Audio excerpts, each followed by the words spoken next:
ایک شخص کے ہاں صرف بیٹیاں تھیں۔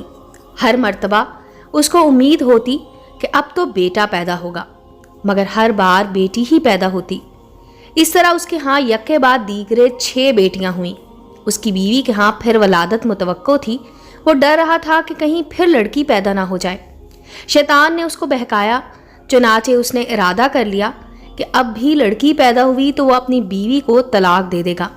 اس کی کم فہمی پر غور کریں، بھلا اس میں بیوی کا کیا قصور؟ رات کو سویا تو اس نے عجیب و غریب خواب دیکھا۔ اس نے دیکھا کہ قیامت برپا ہو چکی ہے۔ اس کے گناہ بہت زیادہ ہیں جن کے سبب اس پر جہنم واجب ہو چکی ہے۔ فرشتوں نے اس کو پکڑا اور جہنم کی طرف لے گئے۔ پہلے دروازے پر گئے تو دیکھا کہ اس کی ایک بیٹی وہاں کھڑی تھی جس نے اسے جہنم میں جانے سے روک دیا۔ فرشتے اسے لے کر دوسرے دروازے پر چلے گئے۔ وہاں اس کی دوسری بیٹی کھڑی تھی جو اس کے لیے آڑ بن گئی۔ اب وہ تیسرے دروازے پر اسے لے گئے۔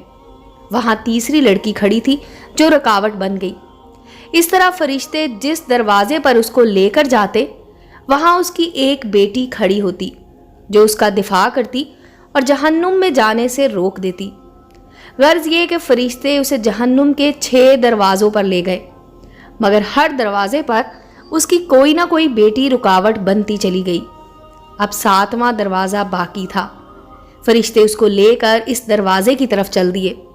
اس پہ گھبراہٹ طاری ہوئی کہ اس دروازے پر میرے لیے رکاوٹ کون بنے گا؟ اسے معلوم ہو گیا کہ جو نیت اس کی تھی غلط تھی۔ وہ شیطان کے بہکاوے میں آ گیا تھا۔ انتہائی پریشانی اور خوف و دہشت کے عالم میں اس کی آنکھ کھل چکی تھی، اور اس نے رب العزت کے حضور اپنے ہاتھوں کو بلند کیا اور دعا کی، اے اللہ مجھے 7ویں بھی بیٹی عطا فرما۔ امید ہے دوستو سٹوری اچھی لگی ہوگی۔ چینل کو لائک اور سبسکرائب کریں اور بیل آئیکن کا بٹن دبانا مت بھولیں تاکہ ہر نئے آنے والی سٹوری کا نوٹیفیکیشن آپ کو مل سکے۔ ملتے ہیں اگلی سٹوری کے ساتھ۔